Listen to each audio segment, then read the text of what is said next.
Oi, pessoal. Agora, sem ansiedade. Ontem eu estava profundamente ansiosa e não melhorava. Aí à noite eu digo, agora eu vou sair. Eu tenho que sair, eu tenho que ir para um ambiente neutro para ver se a minha energia muda, para ver se eu desintoxico. E saí, fui num shopping aqui perto de casa, me afastei de casa mais ou menos 1 hora e voltei totalmente renovada. Lá no shopping, eu fui para aqueles quiosques de livro, eu adoro esses quiosques de livro que tem nos shoppings, porque tem livros assim bem de preços bem acessíveis. E eu já tá clareando, minha gente, e o gatinho branco já tá aqui na janela chorando, pedindo ração. Ele é muito interessante. Deu fome, ou então ele ouviu minha voz, ele corre para a janela e vem miar pedindo ração. Daqui a pouco eu boto a raçãozinha para ele. Sim, mas aí eu adoro livro, eu adoro bonecas, né? Vocês sabem. E eu fui olhar se tinha alguma coisa assim que me fisgasse, alguma coisa interessante. E eu achei esse livro aqui belíssimo. Eu digo, olha que maravilha. Aí pronto, aí o astral já modifica, não é? Quando você se isola daquele ambiente que estava muito estressante, e você vai para um local que você gosta, né? É, só coisas boas acontecem, né? E claro, né, que eu não resisti a um livro lindo desse, e aí eu vou ler uma historinha para vocês, porque a historinha fala justamente disso que eu acabei de dizer para vocês em outras palavras, né? Eu estava vivendo uma história e essa história estava de terror. Então eu saí daquele ambiente, eu fui para outro local neutro e aí surgiu uma outra história que foi encontrar um livro, trazer um livro e, embora tenha tido insônia, embora tenha passado a noite toda acordada, mas foi bom porque eu li algumas histórias e me renovou, me deixou preparada para enfrentar agora as dificuldades da semana, para poder procurar soluções para os obstáculos que eu estou achando e pronto, agora a situação é outra. Então deixa eu ler aqui a historinha que foi escolhida. O Clube das Histórias. Afonso e sua mãe tinham um ritual particular, o favorito deles. Todas as noites se acomodavam na cama para ouvir histórias. Às vezes, a mãe as escolhia, às vezes Afonso. Mamãe sempre as lia porque Afonso ainda não sabia ler, mas aprenderia. Nos últimos meses, mamãe estava um pouco desconfortável porque tinha uma barriga grande e suas costas doíam muito. Sua mãe lhe explicou que em breve uma nova integrante entraria para o clube dos contadores de história, que se chamaria Emília. Quando chegasse em casa, ela seria muito pequena e não entenderia o que eles estavam lendo. Ela poderia chorar muito, mas com o tempo iria gostar das histórias tanto quanto ele. Daquele momento em diante, Afonso passou a ter o novo título de irmão mais velho. Sua mãe lhe perguntou se estava pronto para o desafio e ele disse que sim, e que se Emília chorasse muito, seria um pouco difícil no início, mas que mais tarde eles se sentassem juntos e ouvissem histórias à noite, valeria a pena o esforço. Em certa ocasião, a avó Alice chegou em casa e lhe disse que a mamãe e o papai teriam que ficar no hospital por alguns dias, pois lá receberiam Emília. A avó lhe disse que ficaria com ele e antes que percebesse, mamãe, papai e Emília já teriam voltado. A verdade é que Afonso estava um pouco assustado com tantas mudanças em casa e ainda não entendia muito bem o que significava a chegada de Emília.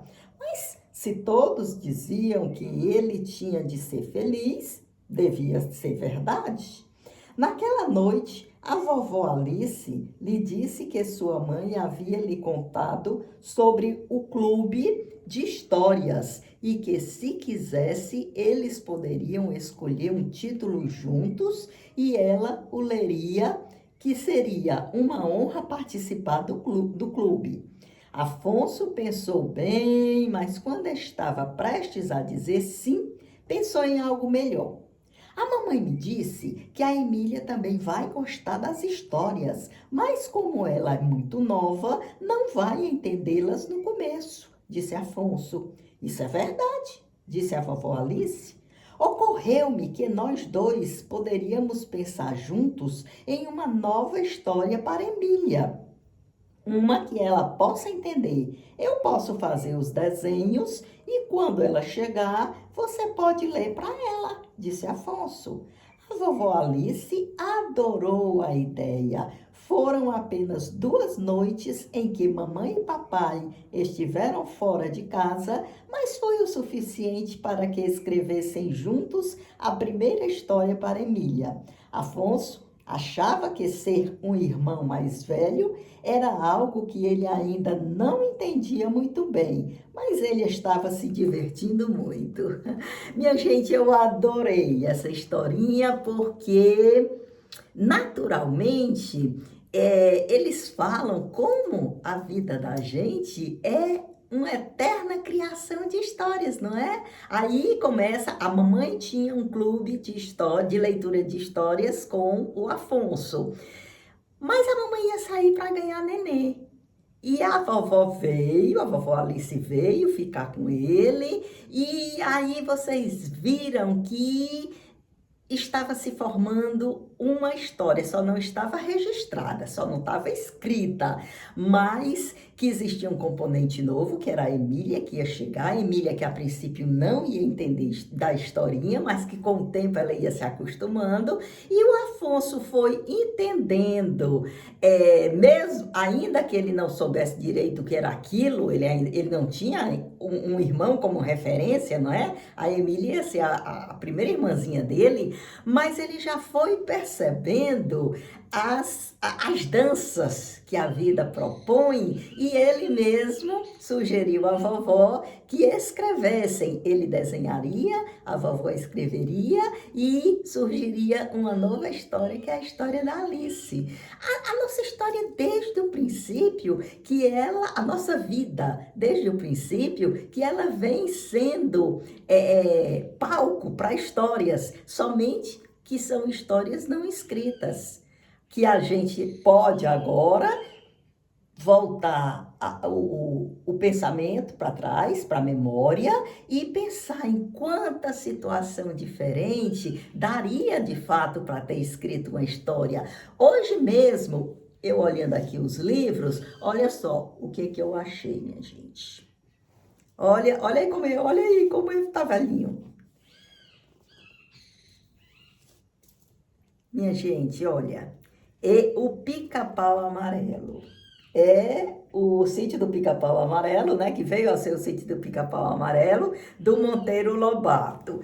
Olha, eu fico emocionada com essas coisas. Abrindo aqui o livro para mostrar para vocês. Olha aqui a data, minha gente. Tá dando para vocês verem aqui embaixo? Pessoal, 1957. Eu praticamente tinha acabado de nascer, porque eu nasci no final de 1956. Hoje, ter um livro desse nas mãos e pensar em tudo que aconteceu, que eu vivi, ainda que eu não me lembre de tudo, eu me lembre de muito pouco, e cada um de nós lembra de muito pouco da nossa infância. Pessoal, mas lembrar de tudo que aconteceu desde da época desse livro, são histórias que ficaram por ser escritas, que se perderam na memória da gente, mas que não deixam de ser importantes, porque a gente sabe que emoções foi a linha que costurou todo esse livro da nossa história. Cada pensamento, cada recordação, por menor que seja, que a gente tenha hoje desse tempo assim tão feliz da infância, a infância é maravilhosa, porque a infância você ainda não está em contato com essa realidade crua da vida, com esse pensamento racionalista que você tem que ter para poder aprender a conviver, para poder conseguir conviver com os outros. A infância é pura fantasia, fantasia essa que não é mentira, é um outro tipo de realidade, porque desde que a gente existiu, desde que a gente conviveu com aquilo e que a gente levou a sério, como a gente acabou de ver o Afonso levar a sério, a escrita da historinha para dar para a irmãzinha dele, para a Emília, isso é realidade, isso é verdade, não é o mesmo tipo de realidade que a gente se acostumou a ver naquelas coisas concretas que a gente pega, mas o pensamento, a ideia, o sentimento é também uma forma de realidade, só que a gente não se acostumou a ver dessa forma. Aqui mesmo, no começo do livro do Pica-Pau Amarelo, tem um trecho que fala mais ou menos isso. Olha, presta atenção. O sítio de Dona Benta foi se tornando famoso tanto no mundo de verdade como no chamado mundo de mentira. O mundo de mentira, ou mundo da fábula, é como a gente grande costuma chamar a terra e as coisas do País das Maravilhas, lá onde moram os anões, os gigantes, as fadas e os sacis, os piratas, como o Capitão Gancho, e os anjinhos, como Flor das Alturas, mas o mundo da fábula não é realmente nenhum mundo de mentira, pois o que existe na imaginação de milhões e milhões de crianças é tão real como as páginas desse livro. O que se dá é que as crianças, logo que se transformam em gente grande, fingem não mais acreditar no que acreditavam. Quer dizer, esse nosso mundo pragmático, esse nosso mundo racional, cartesiano, ele é de uma realidade análoga à realidade daqui, dos contos de fada, das fábulas, das historinhas. Essas historinhas também são reais, só que elas se passam no mundo da imaginação, elas não se passam nesse mundo prático, nesse mundo materialista, mas que elas são tão importantes quanto a nossa vida no cotidiano. Tanto é que quando a nossa vida do cotidiano aperta, como a minha estava apertada ontem, estava emocionalmente em frangalhos, eu tive que, com base nessa realidade, ou seja, indo para um shopping, que é uma coisa material, em busca de livros, que também é coisa material, mas foi essa fantasia que me tirou, que me salvou da angústia que eu estava vivendo, da ansiedade que eu estava passando e que só vem provar que a gente precisa tanto da fantasia quanto do material, porque um vai ajudando o outro nos momentos difíceis, nos momentos de crise. Minha gente, por hoje é só, pelo menos agora, não é? Porque o gatinho, ó, tá lá, tá? Não sei se vai dar para vocês verem, mas ele tá lá na... Eu vou levar lá para vocês verem. E ele já tá ali me pedindo uma raçãozinha. Você quer, meu pai, uma raçãozinha? Quer, papaizinho? Olha, pessoal, tá dando para vocês verem? Tá vendo? Tá dando? Olha. Vou buscar, viu, uma raçãozinha para você, meu anjo? Eu vou buscar. Por enquanto é só, minha gente. Se der, depois eu volto. Tchau.